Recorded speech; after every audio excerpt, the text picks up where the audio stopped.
৭২তম নিখিল ভারত সমবায় সপ্তাহ অনুষ্ঠিত হলো চুঁচুড়ার রবীন্দ্র ভবনে।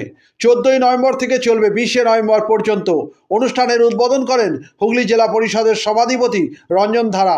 উপস্থিত ছিলেন অতিরিক্ত জেলা শাসক অমৃতেন্দু পাল, সহ সভাধিপতি কৃষ্ণচন্দ্র সাঁতরা, কর্মাধ্যক্ষ সমবায় মদন মোহন কোলে, জয়েন্ট রেজিস্ট্রার অভিজিৎ সরকার, জেলা পরিষদের মেন্টর সুবীর মুখার্জি, ডিডি নাবার্ড অনন্যা গুপ্ত, সিও সুমনা মজুমদার, কর্মাধ্যক্ষ নির্মাল্য চক্রবর্তী, নিখিল পাত্র, বিজন বেসরা সহ আরও অনেকে।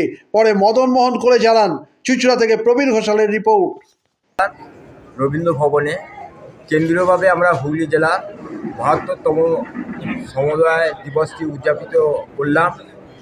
আমাদের জেলা প্রশাসনের পক্ষ থেকে এবং সমবায় দপ্তর থেকে আমাদের আধিকারিকরা যেমন উপস্থিত ছিলেন, আমাদের জনপ্রতিনিধিরা, কর্মাধ্যক্ষ এবং মাননীয় সভাধিপতি, সহকারী সভাধিপতি উপস্থিত ছিলেন।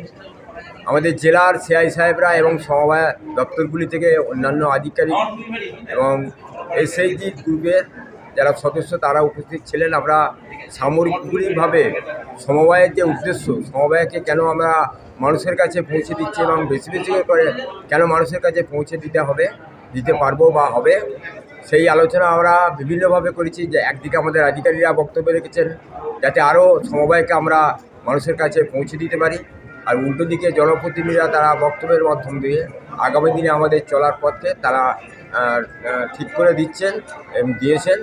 আমরা আশা করছি যে আজকে যা সূচনা হলো, আগামী 20 তারিখ পর্যন্ত এটি চলবে আমাদের জেলার বিভিন্ন প্রান্তে বিভিন্ন সমবায়ে।